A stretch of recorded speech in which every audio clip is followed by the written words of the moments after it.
Back, guys, for September's lesson. This month I partnered with Michelle from BeMyBelleDesigns, and she's just got a fun fall lesson for us that we're going to do today. We have a lot of new faces around here, so if you're new here, welcome to our monthly subscription box. It's a lot of fun, and we just do a lot of fun things every month.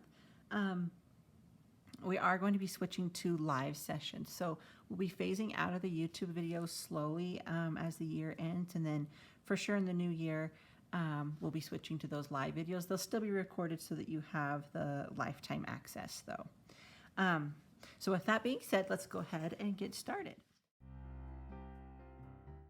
So Michelle, she does a lot of acrylic painting, so I knew I wanted to do a box with canvases. So in your box you've got a mini canvas and a large canvas. These are pretty, I mean, you can find these at any art store. I'm sure you've seen them. You've got some acrylics. These are multi-surface folk art acrylics. So I like the multi-surface. These are just your craft paints, but the multi-surface to me is just a little bit like a step up from just your like really 99-cent cheaper craft paints. I mean, they will all create beautiful colors, but if I'm doing things like wood signs, I could even use these on a quick glass project. I like to have the multi-surface on hand just because it works on, I mean, all surfaces, whereas the cheaper, like 99-cent, something like this, just the standard craft acrylic, it just scratches off really easy. And so for me, if you run out of these, next time try this multi-surface, which is why I wanted to include them here. And then you'll also have your round brush. We are going to be painting leaves with our round brush this month. We have our Posca Paint pens, red wine and gold, in 2 different sizes so that you could try the 2 different sizes and see which size you liked for your style of lettering. And then you'll also have these handmade inks this month. We use these like watercolors, but you can also brush them on the back of your nibs. So if you're brand new and haven't done this before, I'll show you at the end how we use the handmade inks that you can add to your collection each month. The first part that Michelle has included is the bold or block lettering styles. So this standard style here that she's referring to is sans serif. Sans serif just means that there are no serifs, or it means without. So it means that it doesn't have these serifs like you might see in computer fonts. So this is like maybe more like a typewriter type print where they taper down, similar to what you would see like on a computer type print. So these would be serif letters, and these would be sans serif letters. Both are handy to have in your lettering toolkit because different projects you're going to want those different styles. This, like she mentioned, is the older of the 2 styles. This can kind of look more, you can go more like antique style lettering. This can be more modern, but it's good to know both styles. So one thing she mentioned here is that you can just search typography fonts, and you're going to find a ton, obviously, on Google, Pinterest, even just a word processor, and you can just have fun with those and discover a style that way. She's also mentioning here how you can create some differentiation by, you can either, just leave them all the same within the lines, like if you're doing these handwriting lines like we practiced in kindergarten. Or we can do a little more creative and make some of them larger, like that L that stands out, and then kind of tuck that E in, and then tuck the S in too, just to make things a little more interesting. So you might want to do that. Anyway, so some things to play with here. The sans serif, the serif, and then maybe overlapping some letters. play with that and see what kind of things you can come up with. She's also included for us a full exemplar. So here I am sitting at the table straight on, and when I am doing handwriting, calligraphy, practice, or whatever I'm working on, typically the point of my paper here is pointing towards my body. So if I'm doing classical calligraphy and my guide sheet has the slant lines, those are going to point towards my body. If I'm a lefty, it's going to be exactly opposite. This corner here is going to point towards my body. So I'm set my paper up here, and then I just have my pencil. I'm going to go over and play with Michelle's style. It's a more modern style. I can see that it's based off of maybe some copper plate, but definitely a modern script. Really fun and playful for this fall project we're going to work on. So I'm just taking my pencil and kind of getting a feel for how Michelle has styled these letters. You'll notice that in a lot of exemplars, the lowercase or the minuscule letters feel very similar. The capitals are where you really get your kind of personality. So once you have really solidified your minuscules, which for me, I feel like they don't really change too much, but depending on what type of project I'm working on, I like to have a whole bunch of different ideas of how I can do capital letters. Like this M, for example.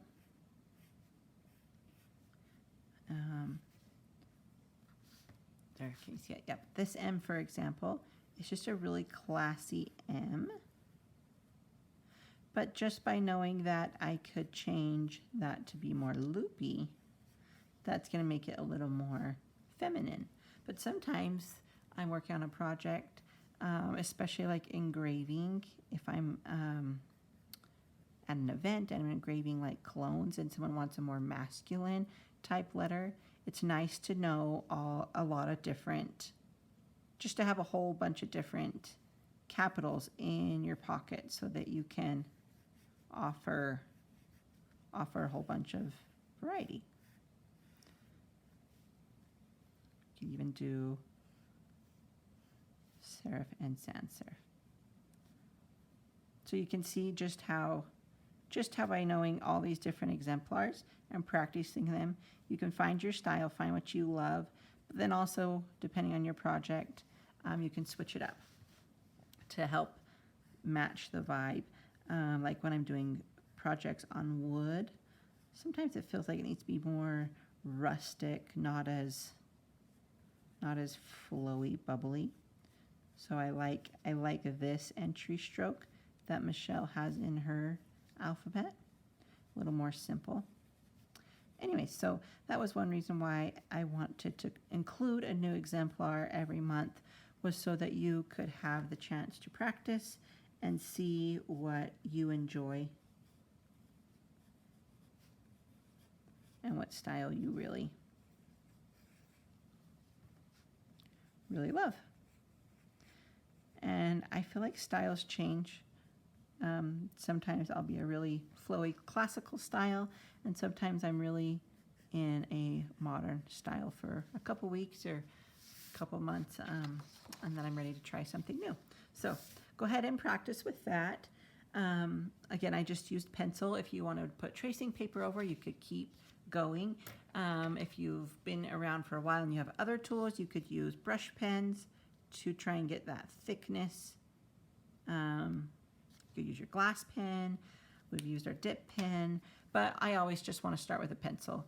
So grab a pencil and try that out. She's also included some variations. So just some additional ways, like here's a fun L.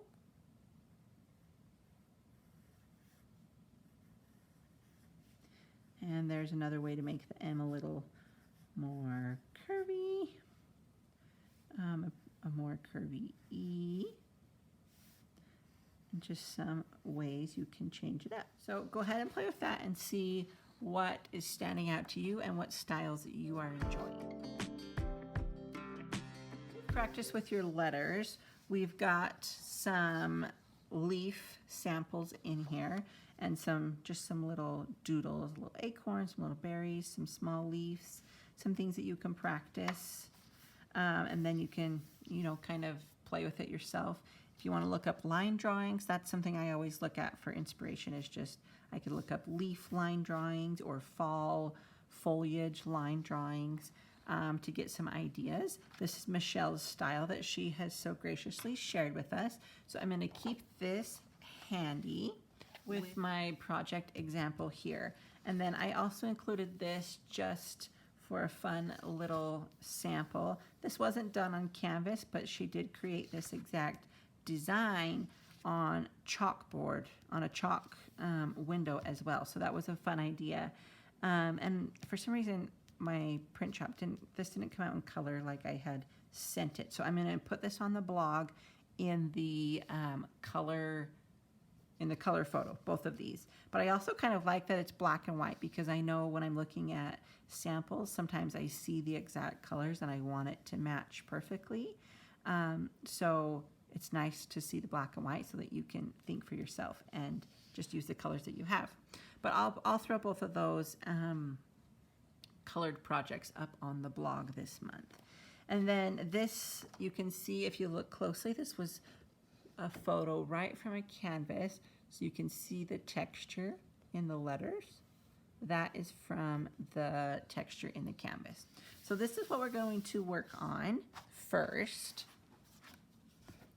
And we're going to be going portrait with this. If you wanted to do it landscape, or any design, you obviously can. This is your project. But if you wanted to do it landscape, you could probably just do the quote and then turn the wreath and it would fit that way. But you could turn the quote to fit this way. I'm just gonna go ahead and follow Michelle's exact layout right here. So we've showed this in other projects. If you are not to a space where you are comfortable freehanding it, that is completely okay. There's a couple of things you can do. You can color the back of this with chalk. You could color the back of it with your pencil, and then turn it over and trace to get a faint guideline enough that you could see. And it's going to give you the same effect as if you had tracing carbon paper. I do have carbon paper handy, so I'm going to show you that, since I don't think I've shown you that method yet. So this is the tracing paper. It's going to do the same effect like as if I would have put the chalk or the graphite, rubbed it across the back. It's just going to create a layer so that you can create just a bit of a guideline to help you out. So I'm just going to push down with my pencil.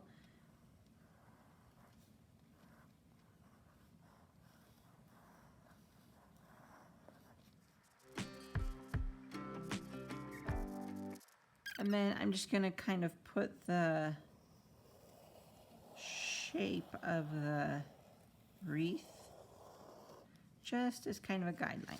Okay, now you can see that I have got, it looks like I've drawn with pencil, and it's left just enough that I can trace my design. This is really nice if you have printed something out, if you have printed some certain letters out, or if you're just not confident enough yet to freehand it, that is totally fine. So with your paint pens, you'll want to take the plastic off and then give them a couple shakes to get things moving. Mine, I believe this has already been primed. So if it's brand new, it will be just like our chalk markers last month. This will be white because there won't be any paint on it yet. So you'll just want to give it a few pumps, and see, I always do it on a scratch paper because you never know if it's going to blob out. So a few pumps to get it flowing, and as soon as you see the color coming out, you know it's ready to go. And then as you work, you will want to pump it a little bit as you notice it might be getting streaky or anything like that.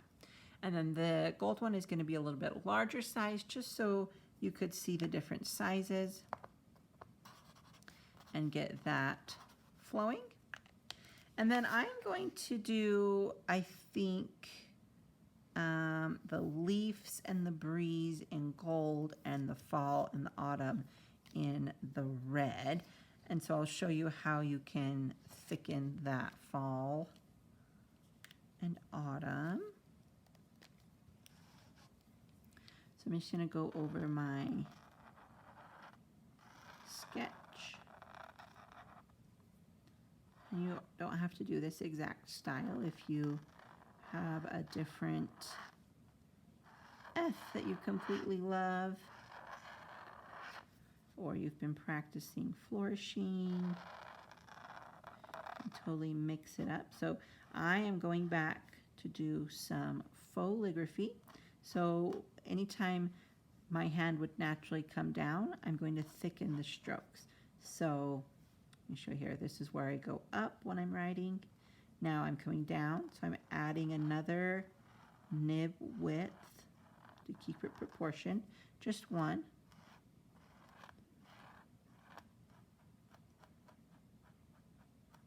That got a little bumpy, so might be a little bit thicker than one nib width. Okay, fall leaves.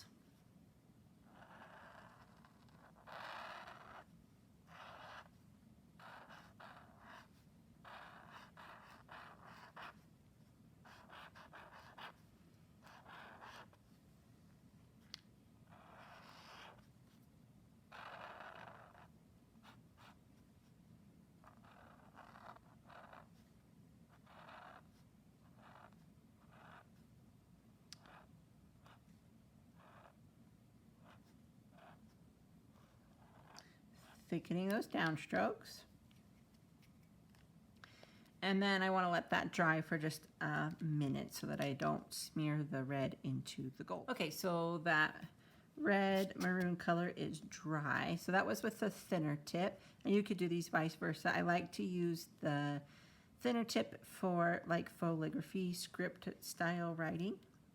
And they have even smaller tips and even thicker tips. These are just the ones that Michelle and I both agreed that we use the most of.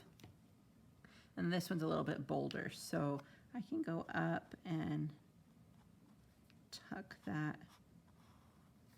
And Posca is opaque enough that I don't typically need to erase the pencil lines. Some of my other, like, if you're doing watercolor or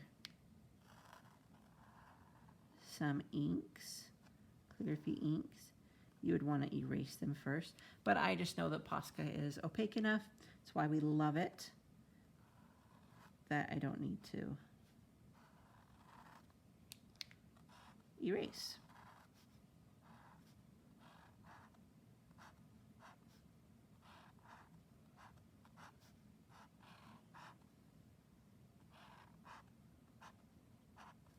So we did that kind of variated there. We could put those little leaves in, little acorns, but I'm just going to go ahead and start adding some leaf designs. In the end, after it dries, I will embellish with the gold. And so in your acrylic paints, I've just included a little bit different for everybody, some type of red, orange, some greens, browns, just a variation of fall designs. Okay, I've got my paint, I've got my round paintbrush. This is my palette I use, my acrylic palette. Yeah, it's just a mess, but it's a beautiful mess. So we're doing a round brush because it comes to a nice point. So that's really handy when making leaves especially.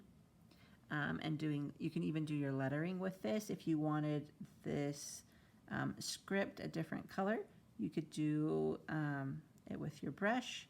And then for the wreath, Michelle didn't have like a solid branch on hers, but I think I'm going to do a branch thing around in maybe the brown, just to give it a base, whatever style you like.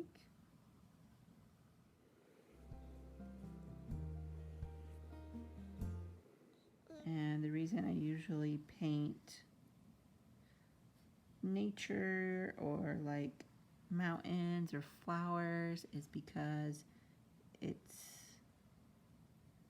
not as hard to mess up. Or if you do mess up and you don't love it, it's a lot easier to cover up because there's so many little things you can add in. Okay, so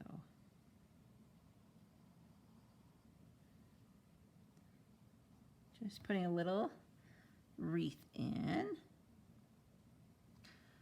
And then I can go in and start adding some different leaf designs. So I'm going to add some, I like to just kind of dab my brush. If you have a paper plate or whatever, you can even use the paper. Make sure it's at a point. And then I'm going to do just this kind of standard style first. Add a couple of those in.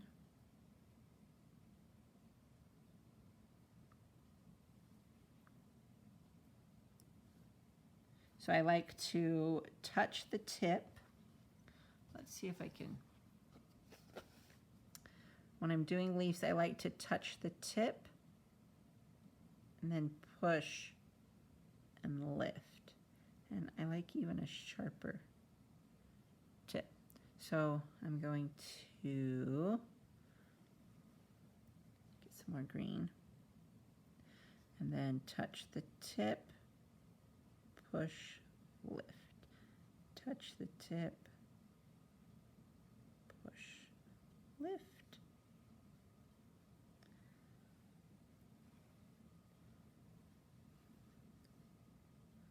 Touch the tip, push, lift,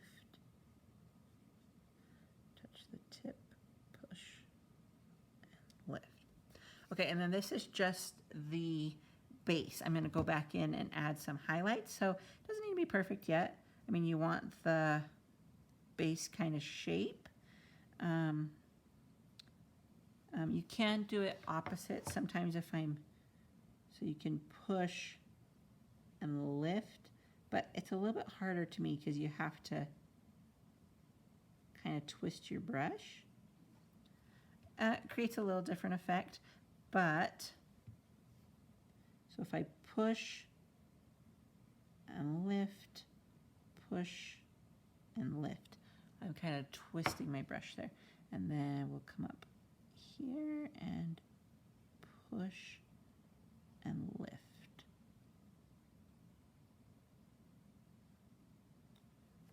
Okay, so I like that style of leaf. I might add one more here.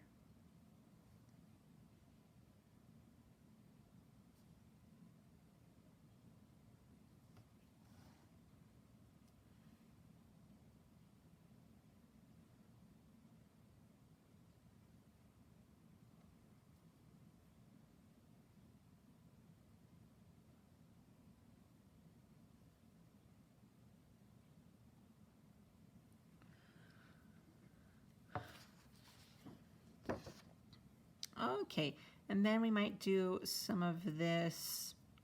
Guys, I'm not like a herbologist, leafologist. What's someone that studies trees? I don't know. This type of leaf, maybe, what is that? Maybe like an oak leaf. So you'll want to, oh my gosh, yes, look, I filled my water. Oh, this is real life around here. These little box elder bugs. I'm in Utah, if you didn't know that, and oh my gosh, they're everywhere. I actually was making these paints the other day, and I found one in the paints when I was adding the second layer. I don't know what, they've been awful this year. Okay, so I'm just rinsing my color out, kind of get that clean. Okay, and then I want to do some orange, but I think I want it like, that's just like a standard orange. I think I want a little bit darker, so I'm going to put a little bit of brown with it. Maybe I like that, maybe I don't. I just like to play and see what I like. Yeah, I do. I like it more orange. Okay. And like I said, everyone got a little bit different colors just to mix it up. Let's do kind of this wavy one right here.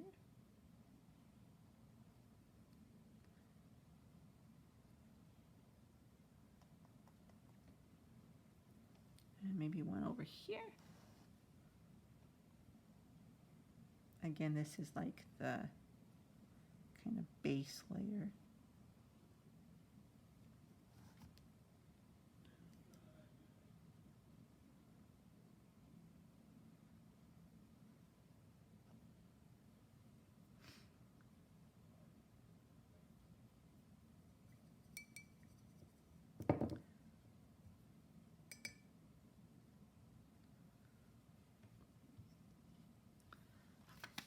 And then I'm going to kind of do a round type leaf.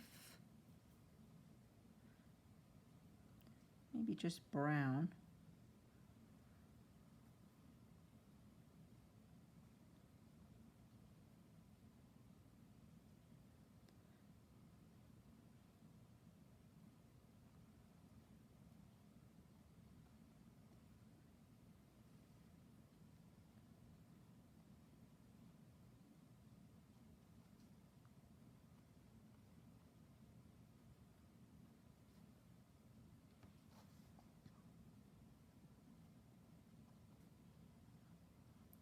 I just knew that we couldn't do a fall project without some leaves. So I had to include the paint palette, which, by the way, I was a little nervous about sending this paint palette.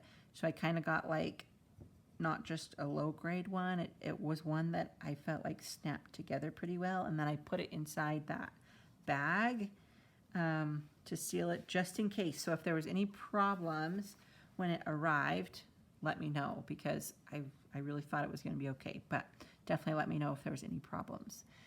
And then let's maybe do some more like this. And I have this really dark green, so maybe let's lighten it up a bit.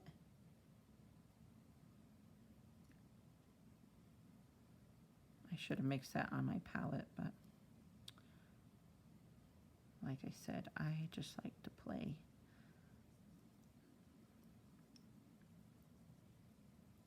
That's a pretty fall green.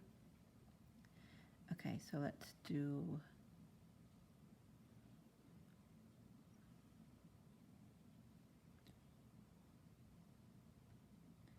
so this leaf goes together.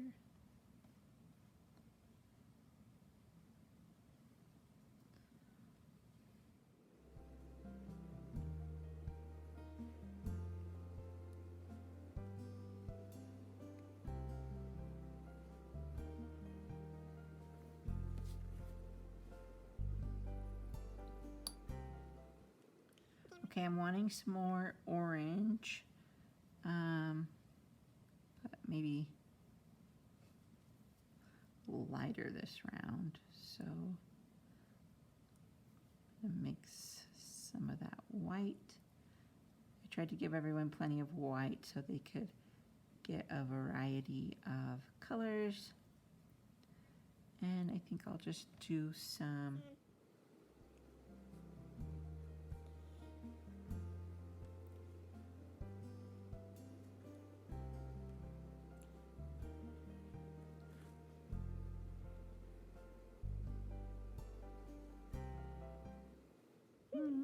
where should I put this one?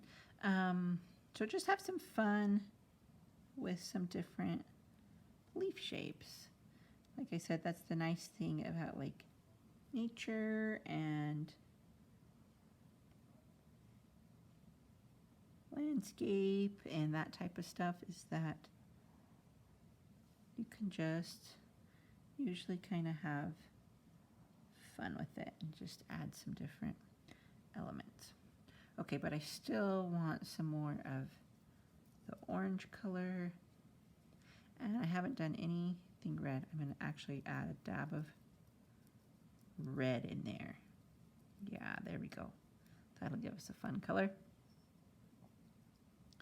So let's do maybe another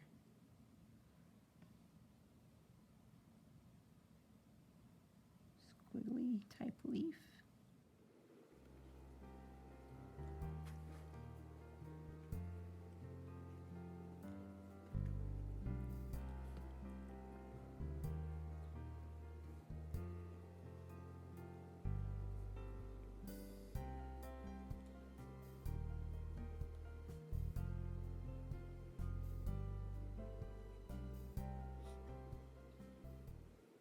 Okay, and our little wreath is coming together so nice. I just like it already. Just some fun, pretty fall colors. So now that that's kind of dried, well, at least the first ones that I did are kind of dry, I like to go back in. So like this was the lighter green, this was the darker green. I'm probably just going to go back in with that light and add some highlights.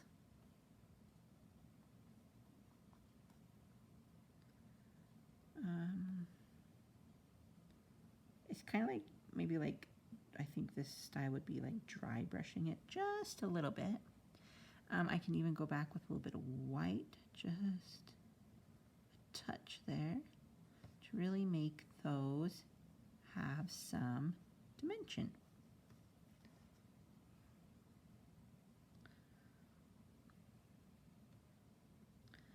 And look, like, here's the thing. I am not trying to be like a famous artist. I just truly enjoy creating.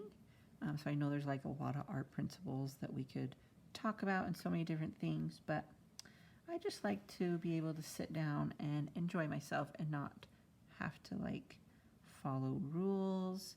Of course, it's good to have a little bit of background knowledge, but I think you get what I'm saying. Like, it's nice to just sit down, have all the supplies you need, and just create. So I know some people have told me like, oh, you don't need to include like a paintbrush. Like, people already have paintbrushes at their house. And I'm like, yeah, I mean, I do, but I'd have to move 3 boxes and find the right drawer that it's in to get to the tool that I needed. And so I like to just have it there for you so that you can just sit down and take your mind off of stuff and have everything you need. So all I'm doing here is I'm just going in and adding some dimension to the different leaves. So some contrasting color, like this corally color, I'm adding some red to. I'm gonna go add some brown to this tan color.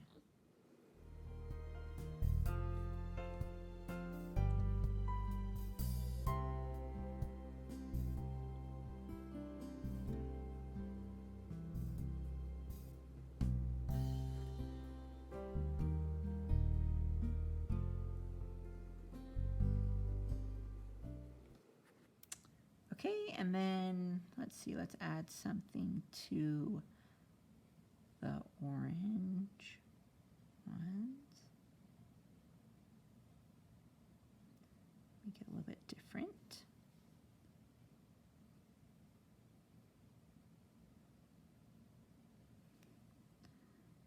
Okay. And then I want to add something to this lighter green. So my dark green.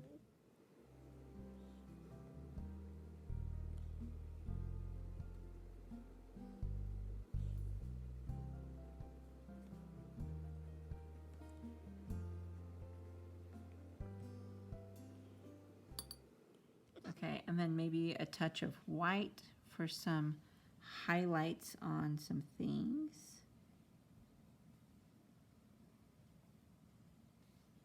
So yeah, guys, just have fun with this.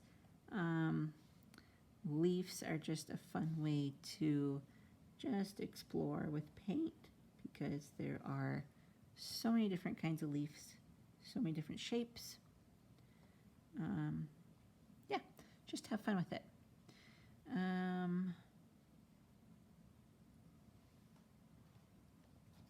Okay, that is how mine is kind of looking. So that is my base leaves. Now I want to go in and do, well, Michelle's labeled them here, some add-ons. So just maybe some little stray leaves. These little berries, I love these. I add these to everything. And maybe a little acorn.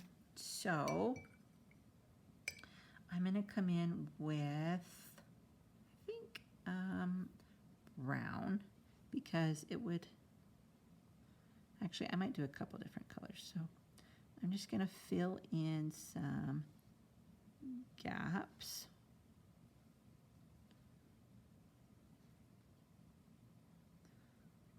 With like a little brown leaf. And all I'm doing is pushing and lifting that round brush so that it gives it some pressure, but then when I release, I get that point.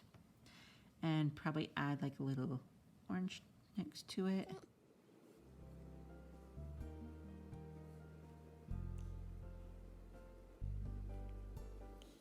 So I got it really wet and I'm just gonna reshape it so I can get it nice and thin. Your brush may be a little bit bigger, a little bit smaller. They came in different sizes. But I'm just gonna reshape it so I get a nice point. And I'm gonna use this black and create some stems for the berries. And then I'm gonna go back with my gold, because these have gotta be gold. We've gotta have some gold in there. And add gold to my little branches. So these are just like filler items. You definitely put those on at the end and fill all your gaps.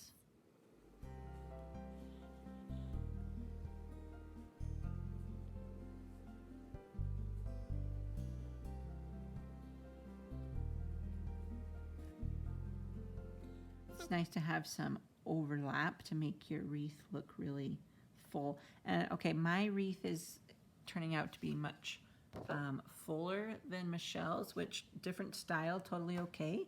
I just like to add all these little things.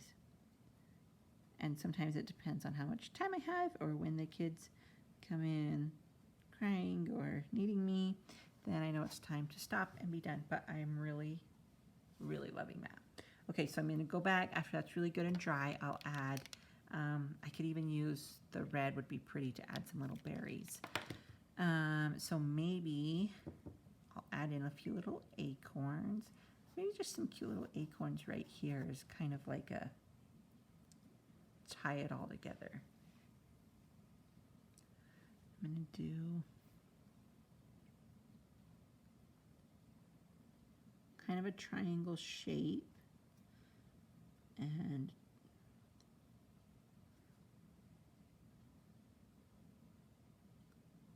a triangle shape. I might put like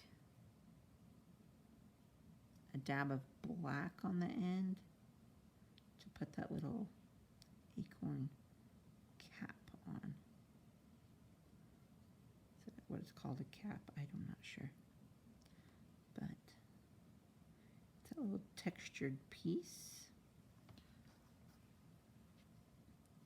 And then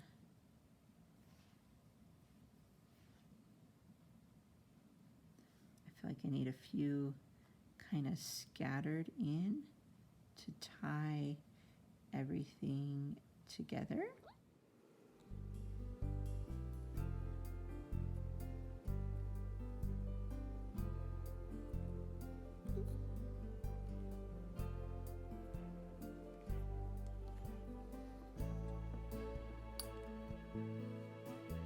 so I noticed that down here there was a little more white space, which was why I put those acorns there, but now I want to tie it all together. So I do want to go back and maybe add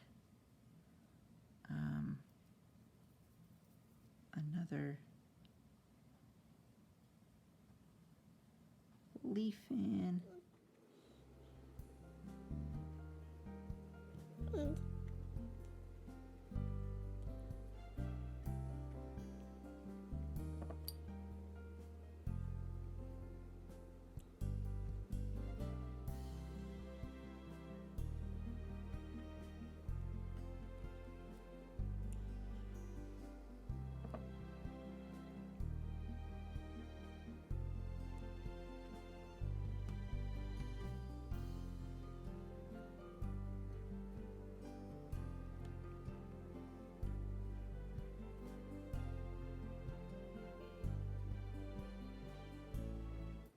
Okay, so that kind of gives it a little bit of dimension down here.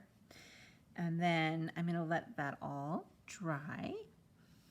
Really good. This is pretty dry up here. I'll let that dry, and I'm going to go back with my paint pen with the maroon and the gold and add some little final touches. Okay, this is feeling pretty dry.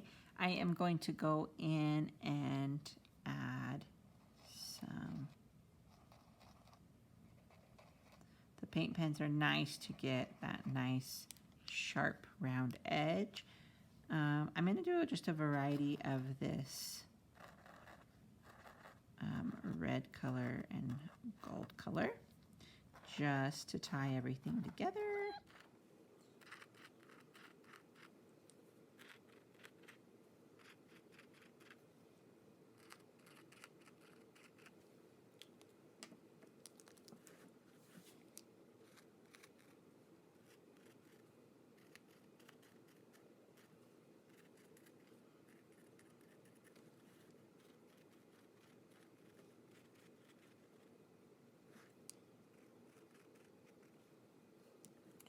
Okay, might add a touch of gold to these orange leaves.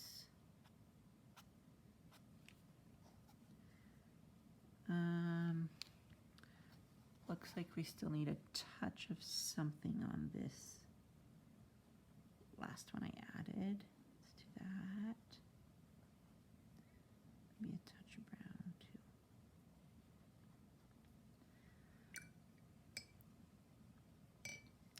Can add a touch of gold to those acorns.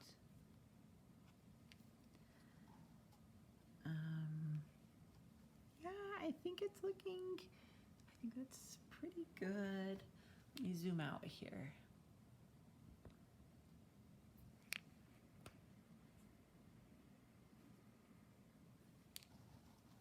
Okay, there, maybe you can see my whole.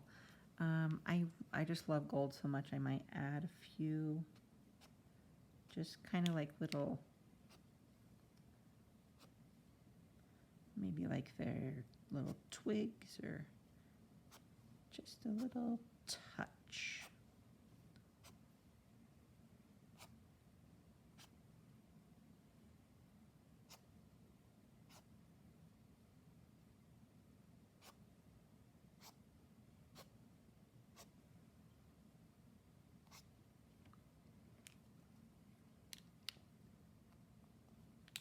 And I could add, I mean, you can just keep adding and adding. I love little gold embellishments that it just fits so perfectly for fall.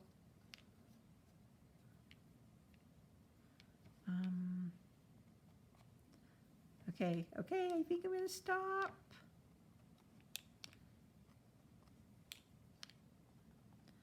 Kind of fills in some spaces. Okay. Nope, right there. And right there. Okay, yeah, for real. I think. Okay, yes, I think that's it. All right, there it is. finished. Obviously it's still got to dry, but let me zoom way out and hopefully you can see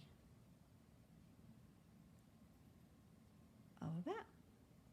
Okay, so that's how mine turned out. Again, I'll put a colored version of Michelle's in the blog for this month. I'll put a colored version of Michelle's in the blog, and then she has added a bonus lesson. So I'll put a color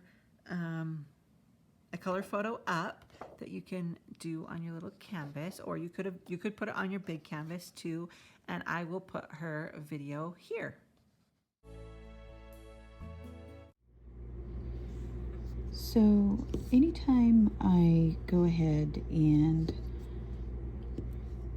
do projects on canvas or a wooden sign, for example, and write in calligraphy or do some artwork on it, I try to find the middle first and foremost before I start drawing or before I start writing on it. I try to always find the middle just so that it's visually pleasing. It isn't to say that you can't be creative and start from the edge, because you could do that too. You can start a word with a long line and then center the word and then finish with a long line like that, so where it touches both edges. That's okay too. Or some people will create illustration all along the edge to create a frame. That works too.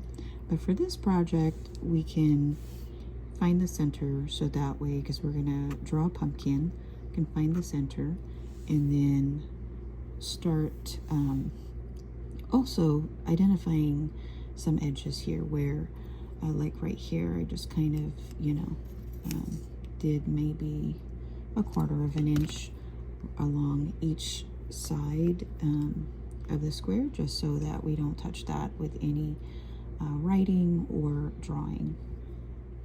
So for some inspiration, what I like to do is kind of look on Pinterest, and I kind of take a look at sometimes what I'll do is I'll type in pumpkin illustration easy, and I find that you can, you know, look at different kinds. You can do 2, 3, or just one. Since the canvas is fairly small, we can go ahead and just pick one. And you could certainly do leaves that are more, you know, like these type of leaves for fall. I think for my illustration, I wanted to do some simple ones. You'll see why I did some simple leaves, because I created a board, a chalkboard, that I'll be showing you guys as included in the packet. I like realistic drawings like this one, so I'm leaning more towards this. It's entirely up to you if you want something much more simpler, but we can do something like this for the project. Or you can make something that's also longer. It's entirely up to you. And you can also add leaves like this. That makes it, you know, more interesting, gives it more visual interest if you do something like this. Instead of having the common pumpkin where it's dead center and it's just like this, I want to challenge you to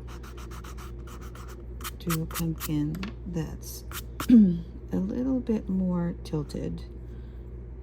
And once you determine the middle of the canvas, you can kind of just eyeball and say, determine first before you start drawing, or start looking at inspiration pics and start at it. You want to visualize it first.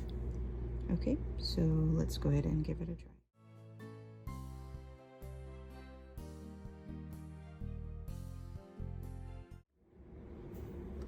So after looking at those pictures on Pinterest, I didn't copy exactly what I saw, but instead kind of just found inspiration from it.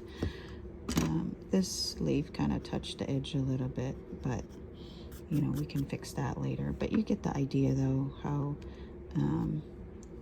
it's still like you just let the art breathe, as my family would say it.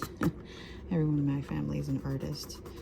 You want to, sometimes, even as seasoned artists, we sometimes keep going and we don't know when to stop. And sometimes it does get a little overwhelming for the eyes. Sometimes when there's a little bit of space, the art breathes, in essence. So something we could do is just make it smaller, make the leaf smaller. But basically, here's the idea. Instead of drawing something that's facing you this way, for example, like this AirPod, something you could do is tilt it to its side, like how would a piece of fruit or a piece of vegetable or a pumpkin look if it's tilted this way, or this, or this. And where's the light source coming from? And we'll talk about that next. So to draw that pumpkin, instead of having a pumpkin, the center of the pumpkin right in the middle, tilt it, move it. Just kind of imagine this, you know, like I was saying earlier, tilt it. And so really the center moves this way. So when you think about it, it's really not that difficult, and you just build from there. So when you tilted it, it's now right here, which you can determine as your middle of the pumpkin, and then start building from there. This shape, which is the shape of the pumpkin. This is entirely optional, but one thing I learned from a fellow artist named The Hot Press, TheHautepRess. She's on Instagram. Whitney is her name. She usually starts off any painting that she does, whatever surface it is, with a layer of white paint underneath. That's white acrylic paint. Something about it just helps the image pop. However, with this technique, you have to make sure that the paint is completely dry, which means it has to sit for a little bit, and make sure when you touch it that it's not tacky, and you can't put another layer of paint over it and dig into the canvas. You just have to be pretty light-handed because it will lift. But if you want your pumpkin to have a little pop of color, you can certainly do this technique. And I know it'll cover your image, but you kind of see how it's kind of almost like overlapping each other. You can also do it this way, so that way you can see and differentiate. This is my middle, and this is how it's going to look in the shape of the object I'm creating. So I actually redid the bottom part, and you know what I did was I pretty much just used black paint, and I just spread it all around here at the bottom, and I kind of like the look that it gives. So what I did again is, since I painted it black, I went over it back again with white. So I kind of laid more specific leaves. And what I did, what a lot of times what I'll do also is turn the project upside down, so that way you have a different perspective, and that you can actually paint leaves easier, you know. So instead of trying to paint it this way, you could paint it up, and I like how that looks, so I'm gonna keep going.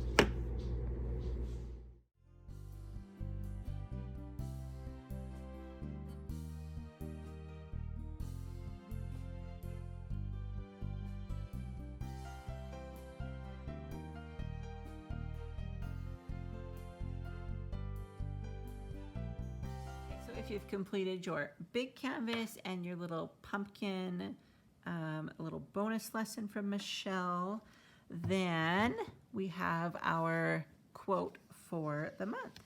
And I've been letting the guest artist choose an inspirational quote. So Michelle chose this one: "Stay the course and watch the beauty of life unfold before you." I think that's perfect for a fall box. It's a season of change. And then I letter it in a different style just so you can see two different layouts. So on my Bristol board, you could use a light pad and put it underneath and shine the light pad through. You could do the same carbon paper transfer. If you have that, you could do the same, color your pencil on back or chalk, lay it over and push down to give you a bit of a guideline, or you can freehand it if you've been practicing and you feel confident in that. So I'm just going to go ahead and letter this for you. And let me actually close up my paints here.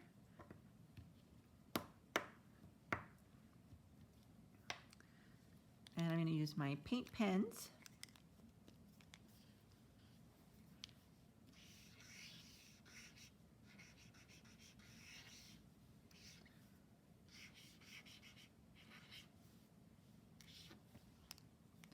So I may add a bit of weight to this, not a lot. I really want that like delicate flowy look. So I'm just adding a touch of weight. I mean, it's just like one nib or maybe like a half of a nib weight to the downstroke.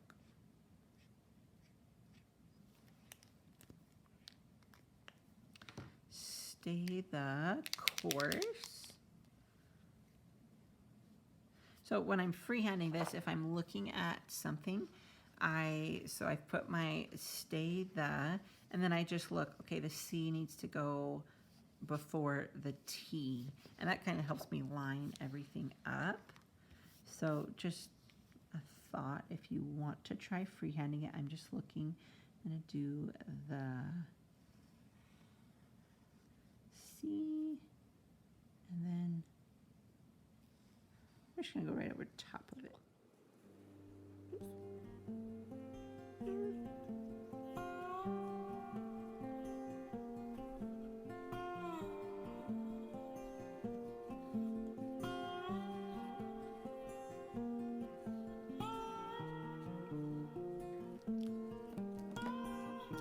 And I do like the overlap for this style, so it's just another way that you can stylize something.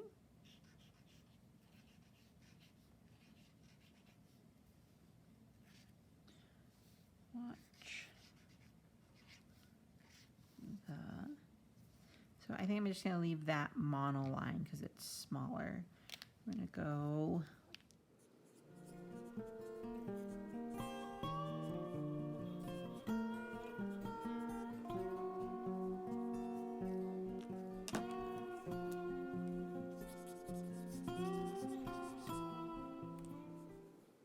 when I was drafting this design, I didn't want the before you to run into that F. So that's why I off-centered it.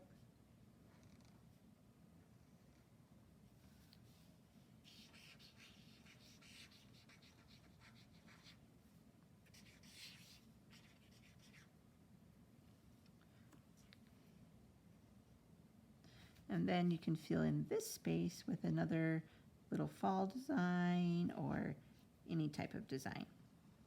So I'm just going to thicken this up, add the attribution.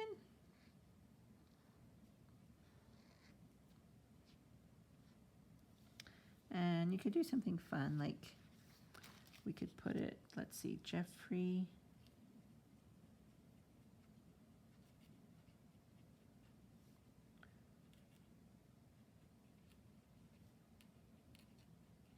You could do something like that to tie it into your design. And then you can draw, I just did this little like floral design. You could do anything from the leaf designs and add that in there. Just have fun, add a little doodle, or you could center that and just leave the lettering, because I want to show you some watercolors. Now this isn't watercolor paper. You're going to be able to use it on the watercolor or on the paper, but it just won't absorb as nicely as true watercolor paper. So we've got this really pretty purple. I'm just getting it really mixed up there.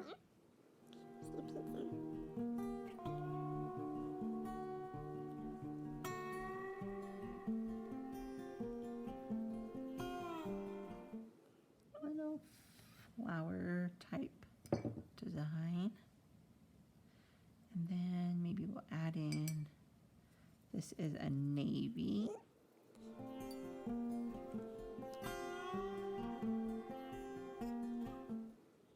Okay, this is watercolor, so it is bleeding together, which is fine, but I think I'm actually going to change my mind and just make the same style of little flower. Then we can do like a small one and a small one.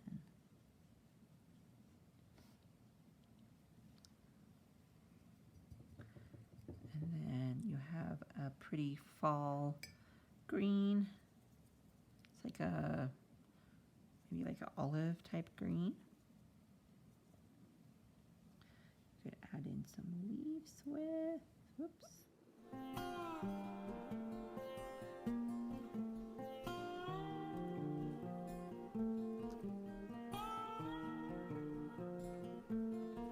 Okay, yeah, so this is just something super quick. Maybe not loving it as much as I envisioned, but it gives you an idea of how you could mix things up.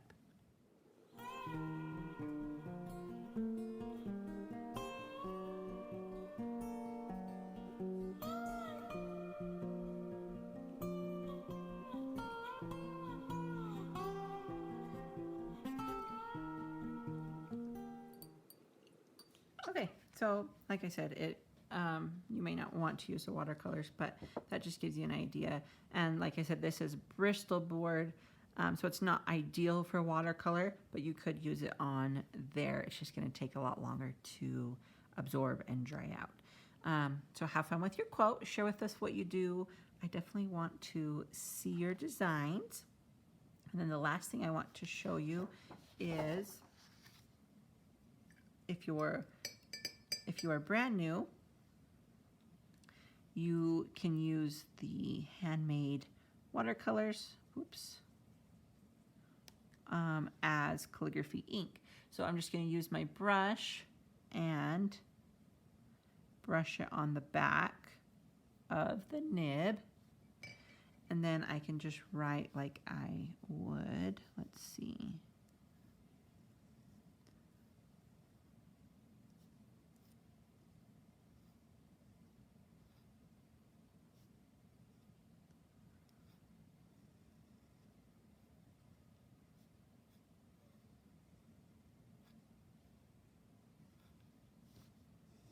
And you have a whole variety of different colors to sample every month. Some months I'm able to send 3 or 4, some months it's 2. It just depends on the pigment. So the metallic pigments are a bit more expensive. And then some colors like red, a red pigment is really hard to get. I use a pigment that's sourced from a quarry in like France. So it's all like earth-based pigment. Oh, me making a mess again. anyways, you get the idea. But so anyways, if you're brand new, you're gonna get some ink paint samples. Sometimes it's liquid ink in a dropper bottle for you to play with, so that you always have a variety of colors.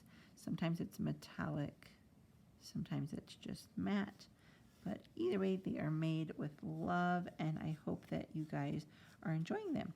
So that is how you are going to use all the items in your box. Of course, you can keep using them for a variety of projects, and definitely share with us. So the huge shout out to Michelle from BeMyBelleDesigns. She shared her talents with us this month, and we are grateful for her. So thank you, Michelle, and stay tuned for next month, and definitely stay tuned. We want to try and start sharing our live Zoom workshops so that you guys can be live to follow along and ask questions if you want to. So we're going to try and get that rolling. Anyways, thanks for hanging out, and I hope you enjoyed it. I'll see you next month, everybody.